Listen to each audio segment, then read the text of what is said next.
नमस्कार, आप देख रहे हैं रीवा दर्शन। मैं हूँ उपेंद्र द्विवेदी। आइए जानते हैं क्या है आज की खबरें। देवतलाव में अगर भगवान भोलेनाथ का दर्शन करना है तो आपको अपनी ड्रेस कोड में आना पड़ेगा। मंदिर में प्रवेश करना है तो पुरुष धोती कुर्ता तथा महिलाएं प्रॉपर साड़ी पहनकर ही प्रवेश कर सकेंगी। इसके अलावा अन्य परिधान पहनकर आए तो मंदिर के अंदर प्रवेश नहीं मिल पाएगा। एक ही रात में बने रीवा के देवतलाव मंदिर में अगर भगवान भोलेनाथ के दर्शन आपको करने हैं तो मंदिर में प्रवेश करने के लिए आपको अपनाना होगा ड्रेस कोड। मंदिर परिसर के भीतर धोती पहने हुए पुरुष और साड़ी पहनी हुई महिलाएं ही प्रवेश कर सकती हैं। भगवान भोलेनाथ की प्रसिद्ध देवतलाव मंदिर में बनाया गया है यह नियम। मंदिर परिषद की बैठक में लिया गया ड्रेस कोड का फैसला। बैठक में उपस्थित रहे मध्य प्रदेश विधानसभा अध्यक्ष गिरीश गौतम। अभी कल मंदिर की जो प्रबंध समिति है उसकी बैठक हुई। मैं भी उसका सदस्य होने के नाते मैं भी बैठक में था। तो उसमें 3-4 प्रस्ताव पारित हुए हैं। एक तो ये कि मंदिर से लगा हुआ एक बैजू धर्मशाला, जो ये बैजू धर्मशाला शायद यही बैजू धर्मशाला वहाँ, पर उसमें बैजू धर्मशाला की हालत जीर्ण शीर्ण है और उसमें अतिक्रमण लगातार होते चले जा रहे हैं। तो एक प्रस्ताव ये पारित हुआ कि इसको एक तो मंदिर के एरिया के भीतर है तो उसको मंदिर की संपत्ति घोषित किया जाए और उसका बढ़िया रख रखाव कर दिया है, जिससे रुकने वालों की धर्मशाला है एक व्यवस्था बन सके, उनके रास्ते खोल दिए जाए। एक तो ये निर्णय हुआ। दूसरा यह हो कि लक्ष्मण झाड़ीदास जी का एक मंदिर है, मंदिर का बड़ा कैंपस है और उस कैंपस में अतिक्रमण बहुत ज़्यादा हो गया। हालांकि अभी प्रशासन ने अतिक्रमण को खाली करा लिया है, सब कुछ कर दिया है। तो ये हुआ कि उसी में जो स्पेस ज़्यादा है तो एक बड़ा हॉल बना दिया जाए, उसमें ओपन हॉल है, सेट करा है, कुछ कमरे बन जाए उसमें जो उसमें सारी सुविधा युक्त वो हों, तो लोगों को जाने को जो भक्तगण जाते हैं पूरी तरकारी बनाते हैं या प्रसाद बनाते हैं उनके जगह बैठने का रहने का वहाँ मिल जाए। एक तो ये निर्णय हुआ। तीसरा निर्णय उसमें ये हुआ है कि मंदिर के भीतर अभी होता ये था कि जिसकी जो तबीयत आती थी वो पहनावा पहन के जाता है। ये निर्णय किया प्रबंध समिति ने कि नहीं, अब इसमें ड्रेस कोड लागू हो और मंदिर के गर्भगृह में जो जाते हैं, जो शंकर जी को हाथ से जल स्नान कराते हैं, दही कराते हैं, शहद कराते हैं, दूध कराते हैं, धोते हैं, बेल चढ़ाते हैं, जो भी पूजा पाठ करते हैं उसका ड्रेस होना चाहिए। ड्रेस ये हो कि पुरुषों के लिए परदनी या जेंट्स धोती हो और महिलाओं के लिए उनकी साड़ी हो। इसके अलावा जीन्स नहीं अलाउ करेंगे, बेल्ट नहीं अलाउ करेंगे, ये सब रोकने की आवश्यकता है। तो ये करके निर्णय हुआ है और बाकी और उसको सुंदर बनाना है, सड़कों को ठीक करना है, जो गेट है वो ठीक करना है। और तीसरा ये हुआ कि अभी जब शिवरात्रि होती है तो वो एक हमारे पर्यटन की तरफ से एक कार्यक्रम होता है बड़े बड़े शिव मंदिरों में, उसको हमने जोड़ने का प्रयास किया कि हमारा देवतलाव भी ले लिया जाए। और जिस तरह से घोष में होता है, जिस तरह से महाकाल में होता है, जिस तरह से ओंकारेश्वर में होता है, उसी तरह से यहाँ भी वो 3 दिवसीय कार्यक्रम होता है वो हो, ये मैं प्रयास कर रहा हूँ कि वहाँ जुड़ जाए। बाकी उनके भोग का है तो भोग को जो चढ़ के आता हूँ, फिर भी मैं कह के आया हूँ कि प्रतिदिन 1 लीटर दूध लगता है, तो हमारी तरफ से जब तक मैं यहाँ व्यवस्था में हूँ तो वो लाइए और बढ़िया भगवान का ठीक से भोग तैयार हो, उनकी ठीक से पूजा अर्ची हो सके। ये निर्णय इसलिए लेना पड़ा कि कई आस्थावान लोग जो जाते हैं अंदर और जब उनके स्नान करा रहे हैं शंकर जी, किसी से मैं जीन्स वाला, पैंट वाला, बेल्ट वाला आ जाता है तो उनको ऐसा लगता है कि शायद ये आस्था के साथ ठीक नहीं है, उनकी धार्मिक भावना के साथ ठीक नहीं है, इसलिए उनकी बार बार आपत्ति आती थी। इसीलिए इस आपत्ति को हम सब ने स्वीकार किया और उसका प्रस्ताव पारित किया। वैसे भी जब आप देखते होंगे कि मलमास का महीना या सावन के महीने में बहुत ज़्यादा भीड़ लगती है, उस समय गर्भगृह में जाना अभी रोका, पिछले साल रोका बंद, तो रोका तो सब ने सहमत के साथ, उसमें कोई विरोध नहीं हुआ और सब ने मान लिया। इसलिए जैसा बैजनाथ धाम में होता है उसी तरह जल चढ़ाने की व्यवस्था हुई कि पानी यहीं से डालिए, वो सीधे उनकी मूर्ति पर जाएगा, उस व्यवस्था को सब ने स्वीकार किया। और मुझे विश्वास है कि जैसे ही ये लागू होगा, क्योंकि उसका टाइम दिया कि आषाढ़ में शुरू करेंगे अपन इसको, तो जैसे लागू होगा सब जितने श्रद्धालु भक्तजन हैं इसको स्वीकार करेंगे। और ये तो उनके पक्ष की है, धार्मिक हमारी जो धार्मिक आस्था उसको चोट कहीं ना लगे, हमको प्रयास ये करना चाहिए। शिव मंदिर प्रबंधन समिति की बैठक ग्राम पंचायत देवतलाव में आयोजित की गई, जिसकी अध्यक्षता विधानसभा अध्यक्ष गिरीश गौतम ने की। समिति ने सर्वसम्मति से मंदिर में प्रवेश करने के लिए ड्रेस कोड निर्धारित किया है। प्रस्ताव के अनुसार मंदिर के बाहर से हर व्यक्ति को भोलेनाथ के दर्शन मिलेंगे, लेकिन मंदिर के अंदर प्रवेश करने के लिए पुरुषों को परदनी तथा महिलाओं को साड़ी पहनना आवश्यक होगा। भगवान के दर्शन के लिए परिसर में एलईडी स्क्रीन लगाई जाएगी। इस दौरान विधानसभा अध्यक्ष ने कहा कि देवतलाव के शिव मंदिर परिसर का पूरी तरह से विकास किया जाएगा। शिवरात्रि में यहाँ 3 दिवसीय शिव विवाह उत्सव का आयोजन होगा। भगवान भोलेनाथ की बारात निकालने के साथ अन्य कई कार्यक्रम आयोजित किए जाएंगे। रीवा जिले के देवतलाव में बने मंदिर की ऐसी मान्यता है कि इस मंदिर का निर्माण एक ही रात में हुआ है। एक किंवदंती है कि शिव जी के परम भक्त ने शिव के दर्शन की जिद की।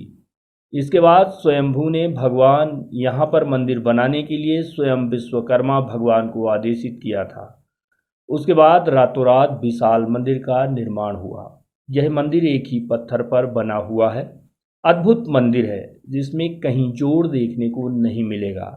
ऐसा कहा जाता है कि सुबह जब लोगों ने देखा तो यहाँ पर विशाल मंदिर बना हुआ मिला, लेकिन किसी ने यह नहीं देखा कि मंदिर का निर्माण कैसे हुआ। ऐसा कहा जाता है कि यहाँ पर शिवलिंग की उत्पत्ति हुई थी।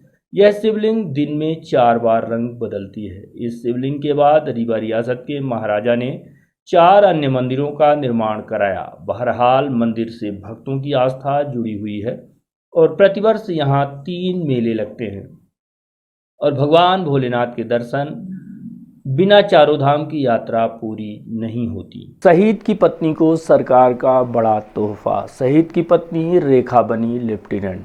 लांस नायक शहीद स्वर्गीय दीपक सिंह के सपनों को पूरा करेंगी रेखा सिंह। बिंद की धरा में वीरों और शहीदों के साथ साथ अनेकों ऐसे लाल पैदा हुए जिन्होंने दुनिया भर में इस माटी का नाम रोशन किया है और देश के लिए अपने प्राणों तक को न्यौछावर किया। इसमें शामिल हैं फरेदा गांव के लांस नायक स्वर्गीय शहीद दीपक सिंह, जिनकी शहादत के बाद उनकी पत्नी को बड़ा तोहफा देकर उन्हें सम्मानित किया गया है। बिंद की भूमि वीरों और शहीदों की भूमि है। यहाँ की माटी में जन्म लेने वाले कई वीरों ने देश के लिए अपने प्राण न्यौछावर किए हैं। इन्हीं में शामिल हैं रीवा जिले के ग्राम फरेदा के लांस नायक स्वर्गीय दीपक सिंह। दीपक सिंह ने भारतीय सेना के जाबाज सैनिक के रूप में 15 जून 2020 में लद्दाख के गलवान घाटी में चीनी सैनिकों के धोखे से किए गए हमले का जोरदार मुकाबला किया। उन्होंने चीनी सैनिकों के साथ कड़ा मुकाबला करते हुए अपने साथियों के साथ चीनी सेना को पीछे हटने के लिए भी मजबूर किया, लेकिन इस संघर्ष में दीपक सिंह मातृभूमि की रक्षा करते हुए शहीद हो गए। उनकी शहादत की खबर रीवा पहुंचने पर उनके परिवार के सदस्यों के साथ पत्नी रेखा सिंह पर जैसे वज्रपात हो गया। विवाह के केवल 15 माह के बाद रेखा ने अपने पति को खो दिया। दीपक सिंह को मरणोपरांत वीर चक्र से सम्मानित किया गया। प्रदेश के मुख्यमंत्री शिवराज सिंह चौहान ने शहीद के परिजनों को 1 करोड़ रुपए की सहायता राशि भी प्रदान की थी। रेखा सिंह के जीवन पर जैसे मुसीबतों का पहाड़ टूट पड़ा हो। जिस उम्र में नवविवाहित युवतियां वैवाहिक जीवन के मधुर सपनों में खोई रहती हैं, उस उम्र में उन्हें अपने पति को खोना पड़ा। विवाह से पहले रेखा सिंह जवाहर नवोदय विद्यालय सिरमौर में शिक्षिका के रूप में कार्य कर रही थी। उच्च शिक्षित रेखा के मन में शिक्षक बनकर समाज की सेवा करने के सपने थे। विवाह के बाद उनके पति दीपक सिंह ने रेखा को अधिकारी बनने के लिए प्रेरित किया। रेखा सिंह ने अपने पति की मृत्यु के बाद उनके सपने को पूरा करने का संकल्प लिया। उनके मायके और ससुराल के परिजनों ने पूरा सहयोग किया। रेखा सिंह को मध्य प्रदेश शासन की ओर से शिक्षाकर्मी वर्ग 2 पद पर नियुक्ति भी दी गई। उन्होंने पूरी जिम्मेदारी से अपना शिक्षकीय दायित्व निभाया, लेकिन उनके मन में सेना में जाने की लगातार इच्छा बलवती होती रही।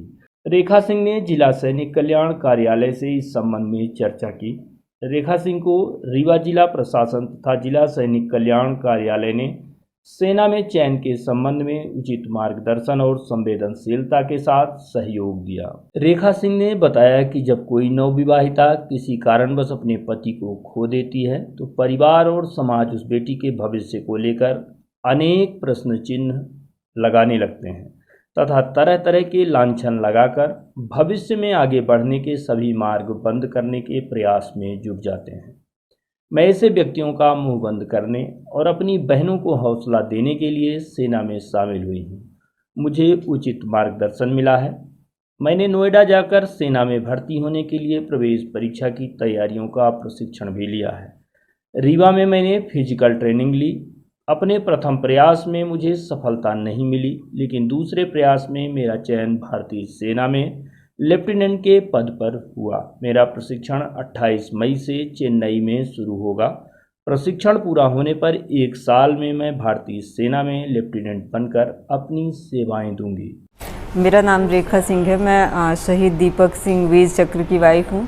मेरे हस्बैंड गलवान वैली में 15 जून 2020 में शहीद हुए थे और उनकी शहीद होने के बाद मुझे गवर्नमेंट के साइड से टीचर की ग्रेड 2 में जॉब मिली थी और बट मैंने डिसाइड किया था कि मुझे अपने हस्बैंड के जैसे ही इंडियन आर्मी ज्वाइन करनी है, तो उसके लिए मैंने फर्स्ट अटेम्प्ट में जब फॉर्म फिल किया तो मैं स्क्रीन आउट हो गई थी। देन मैंने फिर से फॉर्म फिल किया और सेकेंड अटेम्प्ट में मेरा ये 4 Feb 2022 में वहाँ से मैं 34 SSB इलाहाबाद से रिकमेंड हुई थी और उसके लिए मैंने यहाँ से एमआरस कोचिंग ग्रेटर नोएडा से मैंने कोचिंग ली। 21 डेज़ का मेरा कोर्स था। उसके बाद फिर वहाँ से रेकमेंड होने के बाद मैंने यहाँ पे फ़िज़िकल कोचिंग अपनी स्टार्ट की और यहाँ army and civil services academy है, वहाँ से मैं अभी अपनी फ़िज़िकल ट्रेनिंग कर रही हूँ रमेश तिवारी सर के गाइडेंस में। और अभी 20 मई को मेरा वहाँ पे OTA चेन्नई में रिपोर्टिंग है और उसके बाद फिर मुझे वहाँ 11 मंथ की लेफ्टिनेंट पोस्ट, मेरी फ़र्स्ट ज्वाइनिंग जो है वो लेफ्टिनेंट के लिए होगी आफ्टर 1 ईयर, जब मेरी ट्रेनिंग कंप्लीट हो जाएगी। और जो भी मेरा वर्क था और जो भी गवर्नमेंट के साइड से हेल्प थी, तो जिला सैनिक कल्याण बोर्ड की मैम और जो कलेक्टर सर थे उन सब ने मेरी बहुत हेल्प की और विदिन 1 ईयर मेरे सारे काम कंप्लीट हो गए हैं। कुछ काम अभी पेंडिंग है, वो भी आई होप जल्दी कंप्लीट हो जाएंगे। तो मैं जो भी सपोर्ट है डिस्ट्रिक्ट के साइड से और गवर्नमेंट के साइड से, उसके लिए मैं सबको थैंक्स कहना चाहती हूँ। एक्चुअली मेरा मेन मोटिव यही था कि मैं अपने हस्बैंड्स के फुट स्टेप्स को फॉलो करना चाहती थी और मेरे हस्बैंड का ड्रीम था कि मैं टीचर, एक्चुअली मेरा हमेशा मैं टीचर बनने का ही बोलती थी, तो वो चाहते थे कि मैं ऑफिसर बनूँ। तो इसलिए मैंने सोचा कि उनका जो ड्रीम है वो मैं कंप्लीट करूँ। और अदर लेडीज़ जैसे हमारे एरिया में यदि कोई न्यूली मैरिड लड़की के साथ ऐसी चीज़ें होती हैं तो सोसाइटी में बहुत सारी बातें होती हैं और उसकी वजह से जो गर्ल्स होती हैं वो बहुत डिमोटिवेटेड हो जाती हैं और बहुत ज़्यादा उनको मतलब आगे अपना फ्यूचर जो है वो उसके लिए वो सोच नहीं पाती हैं। तो मैंने मतलब यदि मैं ऐसा कुछ करूँगी तो अदर जो लेडीज़ हैं, गर्ल्स हैं, सबको मोटिवेशन भी मिलेगा। तो मेरा बस यही एक एम था कि अपने हस्बैंड्स के फुट स्टेप्स फॉलो करूं और जो भी सोसाइटी में मेरे बारे में जो भी लोग बातें करते थे तो मैं उनके जो माउथ है उसको शट करवा सकूं। बस मेरा यही एम था। मैं यही बोलूँगी कि जो भी उनका खुद का अपनी लाइफ के बारे में जो भी डिसीजन है वो खुद लें। कभी ऐसा ना हो कि वो अपना डिसीजन दूसरों को ना लेने दें और चाहे उनकी लाइफ में जो भी प्रॉब्लम्स आती हैं तो उसको मीन्स स्ट्रांग बने और अपना हर एक मीन्स फ्यूचर में जो भी चीज़ें हैं वो सोच समझ कर अपना डिसीजन लें और किसी और को अपना डिसीजन ना लेने दें और स्ट्रांग बने, क्योंकि लाइफ है, प्रॉब्लम आती हैं तो उससे हमें डरना नहीं है, उसका सामना करना है। और यदि हम पॉजिटिव रहेंगे, पॉजिटिव थिंकिंग रहेगी तो हमारा फ्यूचर ब्राइट होगा और हम पॉजिटिव रहेंगे तो स्ट्रेंथ हमारे अंदर रहेगी और हम कोई भी जो प्रॉब्लम है उसे फेस कर सकते हैं। आकाशवाणी सेवा केंद्र में हुए बदलाव से स्थानीय कलाकारों में असंतोष। कांग्रेस नेत्री कविता पांडे के नेतृत्व में कलाकारों का एक प्रतिनिधिमंडल पहुंचा रीवा सांसद के पास। इस दिशा में विचार किए जाने उठाई गई मांग। सांसद ने कहा कि वे गत दिवस इस संबंध में केंद्रीय सूचना एवं प्रसारण मंत्री को पत्र लिख चुके हैं। आकाशवाणी सेवा केंद्र में हुए बदलाव को लेकर स्थानीय कलाकारों में असंतोष। तकरीबन 50 वर्ष पुराने आकाशवाणी के रीवा केंद्र की प्रसारण सेवा में हुए बदलाव की वजह से बघेली बोली से जुड़े कार्यक्रम बंद किए गए हैं। इस बात को लेकर कलाकारों का एक प्रतिनिधि मंडल तथा कांग्रेसियों ने सांसद जनार्दन मिश्रा से उनके निवास में मिलकर बंद हुए बघेली कार्यक्रम को फिर से शुरू कराने के लिए ज्ञापन सौंपा है। इस दौरान बताया गया कि किस तरह से आकाशवाणी ने अपनी प्रसारण सेवाओं में बदलाव करते हुए रीवा सहित प्रदेश के अन्य केंद्रों से प्रसारित होने वाले क्षेत्रीय भाषाओं से जुड़े कार्यक्रम बंद कर दिए हैं। इस मामले को सांसद जनार्दन मिश्रा ने गंभीरता से लिया है। उन्होंने प्रतिनिधिमंडल को बताया कि गत दिवस ही वो केंद्रीय सूचना एवं प्रसारण मंत्री को इस संबंध में पत्र लिख चुके हैं और दिल्ली जाकर उनसे इस संबंध में बात भी करेंगे। सांसद ने बघेली कलाकारों के प्रतिनिधिमंडल को आश्वासन दिया है कि वह इस मामले में पूरी गंभीरता के साथ काम करते हुए हर संभव प्रयास करेंगे कि पहले की तरह बघेली बोली और संस्कृत से जुड़े कार्यक्रमों का प्रसारण होता रहे। इस आश्वासन के बाद स्थानीय कलाकारों को एक नई ऊर्जा मिली है। उनका कहना है कि जरूरत पड़ी तो आंदोलन भी करेंगे। कांग्रेस नेत्री कविता पांडे की अगुवाई में ज्ञापन देने पहुंचे प्रतिनिधिमंडल ने क्या कहा, वह उम्मीदें लेकर आए हैं कि जल्द ही उनकी मांगें पूरी की जाएंगी। कांग्रेस नेत्री कविता पांडे की अगुवाई में ज्ञापन देने पहुंचे प्रतिनिधिमंडल ने कहा कि वह उम्मीदें लेकर आए हैं कि जल्द ही उनकी मांगें पूरी की जाएंगी। रेडियो स्टेशन लगभग 50 वर्ष पुराना है और वह उससे लगातार बघेली बोली में गृहलक्ष्मी, घर आंगन, चौपाल, रंभस और किसानों की बात नाम के कार्यक्रम प्रसारित हुआ करते थे बघेली में, जो हमारी बोली भाखा है। और रीवा ही नहीं, संपूर्ण विंध्य प्रदेश के लगभग 1.5 करोड़ लोग बघेली बोलते हैं। अपना पंचे हम पंचे सब जन बघेली बोलवा करी थे अपने अपने घरन में। 1 मई से भारत सरकार, केंद्र सरकार द्वारा एक तानाशाही भरा निर्णय लिया गया और हमारे रीवा रेडियो स्टेशन से बघेली बोली के कार्यक्रम बंद कर दिए गए। रीवा ही नहीं, संपूर्ण प्रदेश से बघेली, बुंदेली, मालवी और निमाड़ी में जो बोली के लोकल कार्यक्रम होते हैं उसको बंद कर दिया गया। और रीवा की बघेली को 8 दिन में शनिवार को 1 दिन का कार्यक्रम का समय दिया गया है। सांसद जी जब संसद का चुनाव जीत कर लोकसभा पहुंचे थे, उन्होंने शपथ ग्रहण की थी, तब इन्होंने बघेली में बोलने की कोशिश की थी। ये अलग बात है कि वहाँ के लोगों ने इनको करने नहीं दिया था। और इनके कई बार ये बघेली में भाषण देते हैं, मैं भी देती हूँ, तो मुझे लगता है कि इनकी बघेली के प्रति प्रेम रहा है और ये चाहते हैं कि हमारी बोली भाखा को उचित स्थान मिले। मेरे मित्रों, आप सब जानते हैं कि भोजपुरी, जौनपुरी, राजस्थानी जो अन्य भाषा हैं उनको बहुत स्थान मिला है। उनमें पिक्चर बनती है, उनमें गाने बनते हैं, उनको बोला जाता है और बहुत सारी बोलियों को भाषा का दर्जा केंद्र सरकार द्वारा दिया गया है। तो आज मैंने सांसद जी से मांग की है कि बघेली बोली को भाषा का दर्जा दिया जाए और साथ ही जो रीवा रेडियो स्टेशन से बघेली में कार्यक्रम होते रहे हैं उन कार्यक्रमों को पुनः यथावत प्रसारित किया जाए। पंचे आई रही हैं और कल हम पत्र लिखे हैं सूचना प्रसारण मंत्री जी का और जाए कि दिल्ली हम बातों करब और प्रयास करब कि यह कार्यक्रम चालू रहें और चालू रहे चाहिए। आकाशवाणी के माना जाए। हाँ, नहीं प्रयास करेंगे, वो चालू होगा। उस पर भोपाल शिफ्टिंग की जा रही है, इसका क्या कारण मानते हैं? नहीं, अब उसका पूरा दिखवाते हैं, मंत्रालय में जाके बैठ के बात करते हैं। अभी आज कल तो मालूम हुआ है और अधिकारियों से, मंत्री जी से बात करेंगे और उसका निष्कर्ष निकलेगा। और उसमें मैं समझता हूँ, मुझे पूरी उम्मीद है कि जिस तरह से पूर्ववत था वही रहेगा, उसको कुछ ऐसा नहीं है। प्राचीन संस्कृति व परंपरा को जीवित रखकर ही विकास की ऊंचाइयां छुई जा सकती हैं। यह बात विधानसभा अध्यक्ष गिरीश गौतम ने कही है। इस दौरान विधानसभा अध्यक्ष का दुर्गानगर में नागरिक अभिनंदन भी किया गया। इस अवसर पर रीवा सांसद जनार्दन मिश्र के अलावा विधायक व अन्य जनप्रतिनिधि के साथ साथ ग्रामवासी मौजूद रहे। विधानसभा अध्यक्ष गिरीश गौतम का दुर्गानगर में नागरिक अभिनंदन किया गया। इस अवसर पर उन्होंने कहा कि अपनी प्राचीन संस्कृति व परंपरा को जीवित रखकर ही विकास की ऊंचाइयां छुई जा सकती है और भारत विश्व गुरु का दर्जा प्राप्त कर पाने में फिर सक्षम हो सकता है। उन्होंने कहा कि विकास की दौड़ में समाज की चेतना का होना आवश्यक है, इसलिए जरूरी है कि देश के युवा विकास के साथ अपने महान देश के गौरव को बनाए रखें, क्योंकि जिसके कारण पूरा विश्व भारत देश का लोहा मानता है। दुर्गा मंदिर प्रांगण में आयोजित विशाल जनसमूह को मुख्य अतिथि के तौर पर संबोधित करते हुए विधानसभा अध्यक्ष ने कहा कि इस गांव में पूर्ववर्ती नाम को परिवर्तित कर दुर्गानगर किए जाने का कार्य प्राथमिकता से किया गया है। तथा इस गांव को गड्डी मुख्य मार्ग से जोड़े जाने के सभी प्रयास किए जाएंगे। श्री गौतम ने कहा कि जनता के विश्वास को कायम रखना जनप्रतिनिधियों का अहम दायित्व है। उन्होंने कार्यक्रम के आयोजक डॉक्टर उमेश दीक्षित के इस कार्य के लिए प्रशंसा की।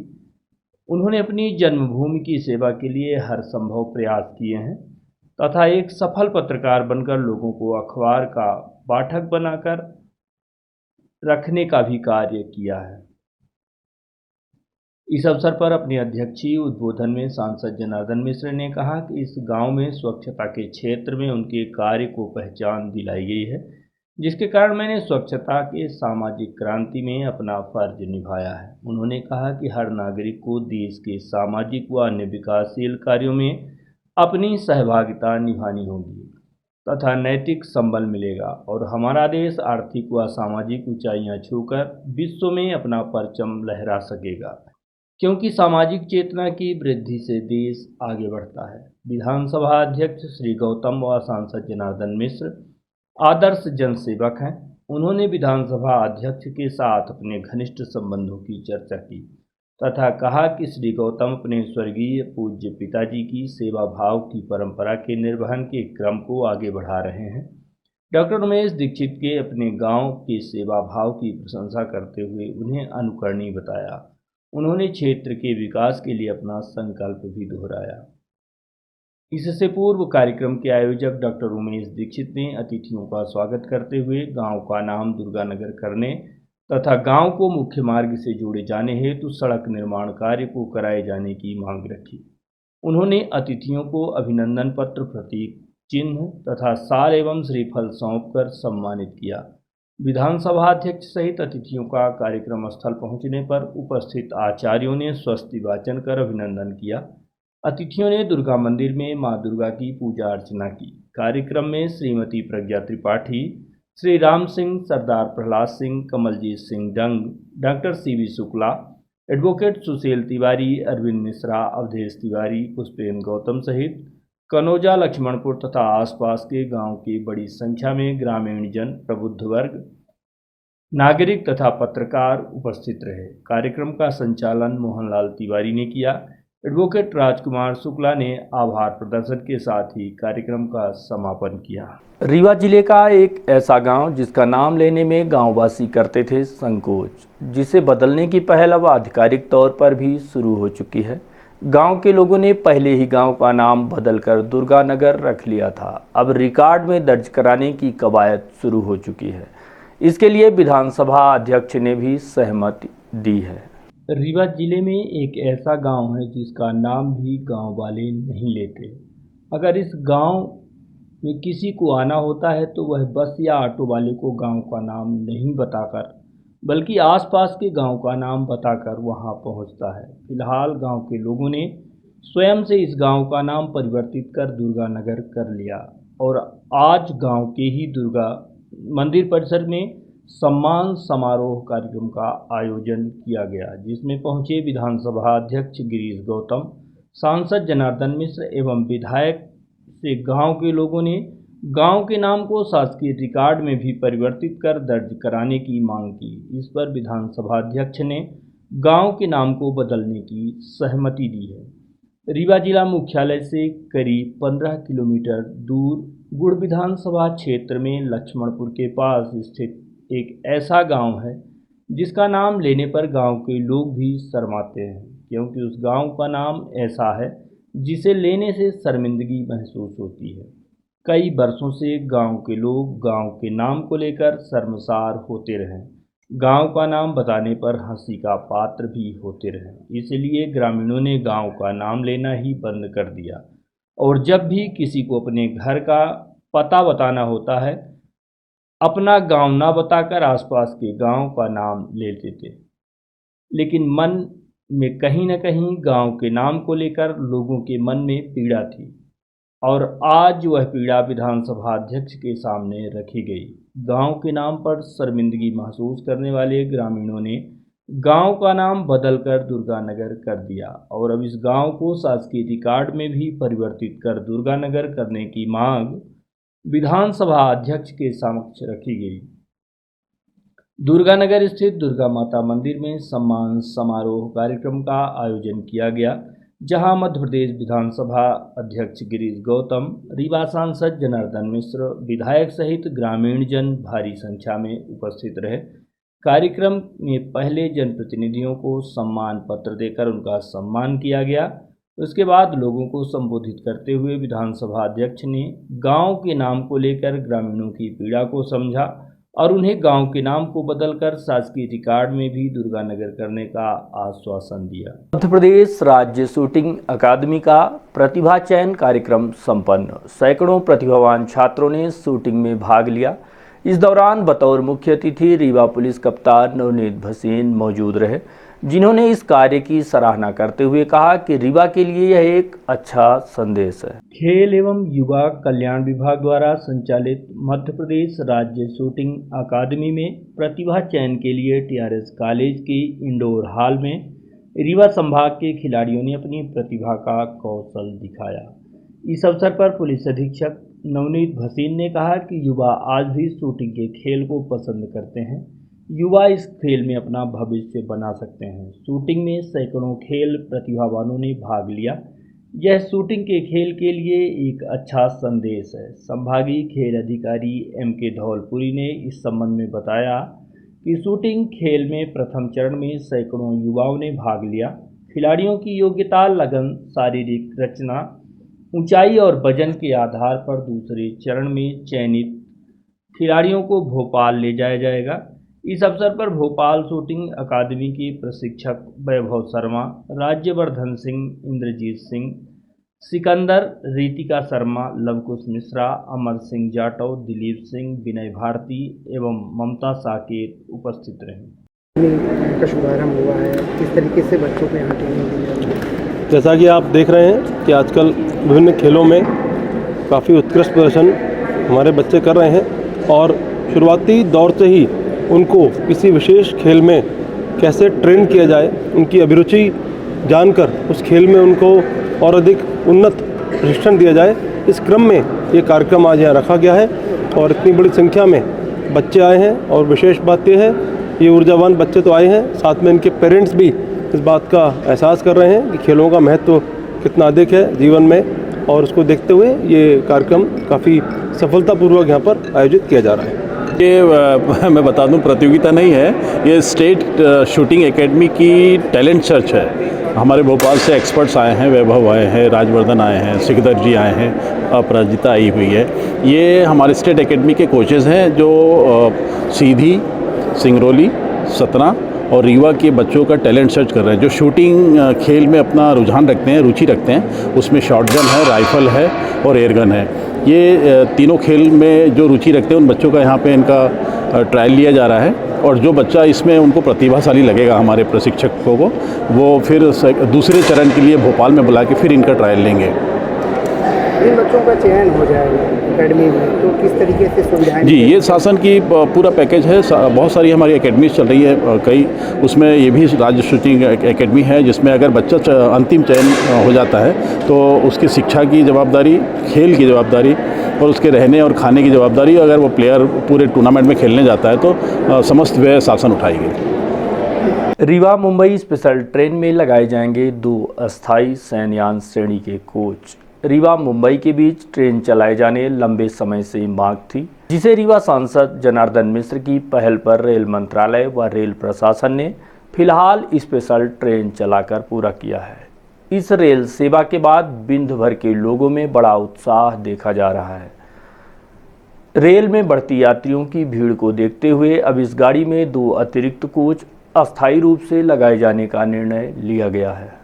रेल प्रशासन ने यात्रियों की सुविधाओं को लेकर लगातार प्रयास किया है। यातायात व्यवस्था को सुचारू और व्यवस्थित करने के उद्देश्य से पश्चिम मध्य रेलवे के रीवा रेलवे स्टेशन से प्रारंभ होने वाली गाड़ी संख्या 02187 02188 Rewa Chhatrapati Shivaji Maharaj terminal Rewa superfast special train में शयनयान श्रेणी के 2 कोच अस्थायी रूप से बढ़ाने का निर्णय लिया गया है।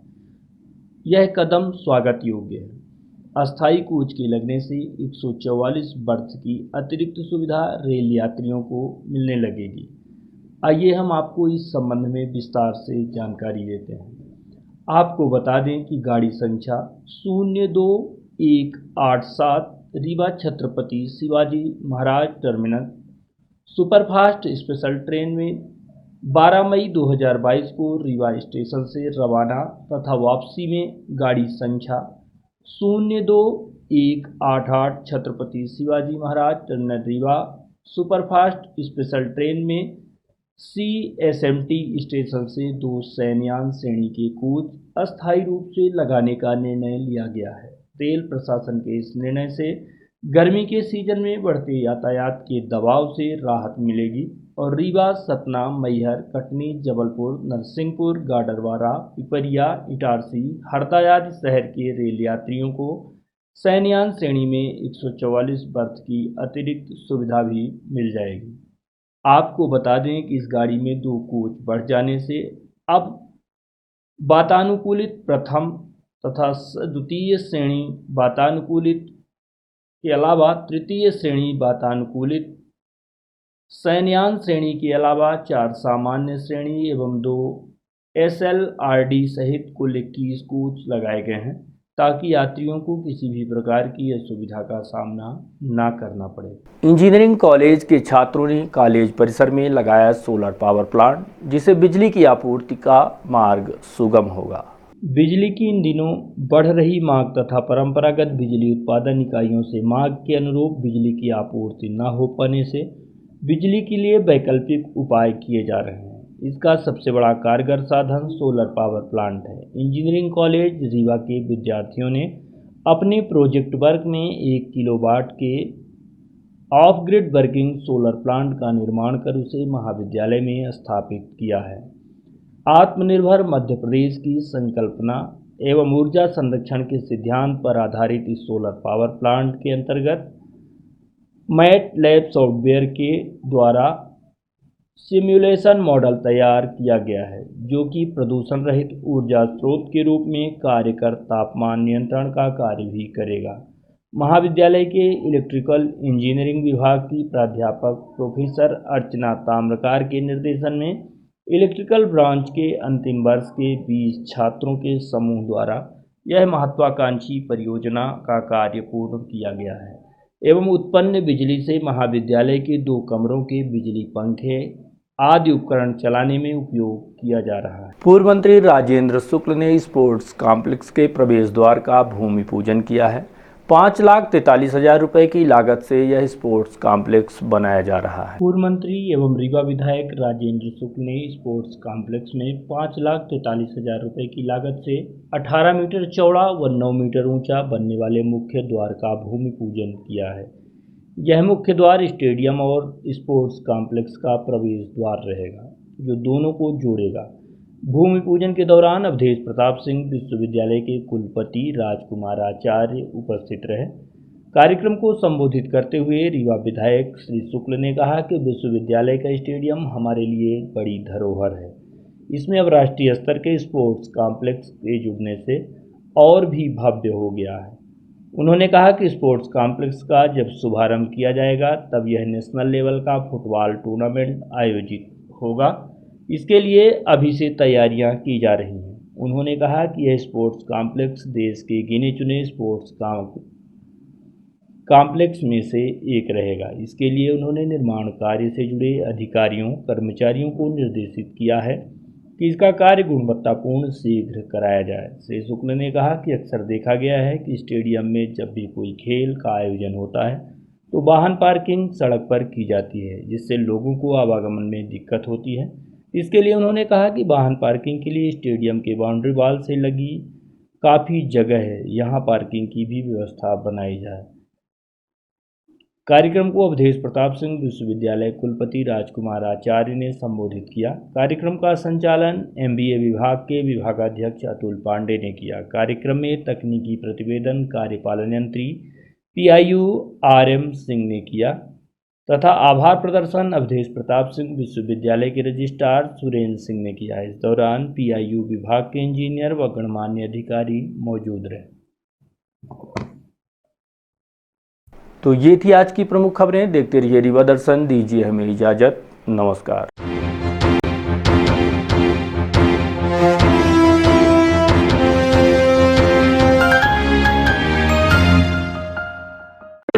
महानगरों के बाद अब आपके शहर रीवा में आ गया है हाई स्पीड के साथ new broadband RailTel,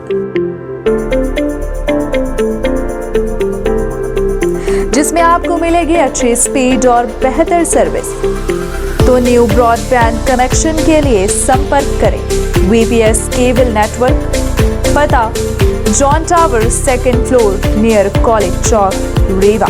mobile number है 9000992232 और 9425470430।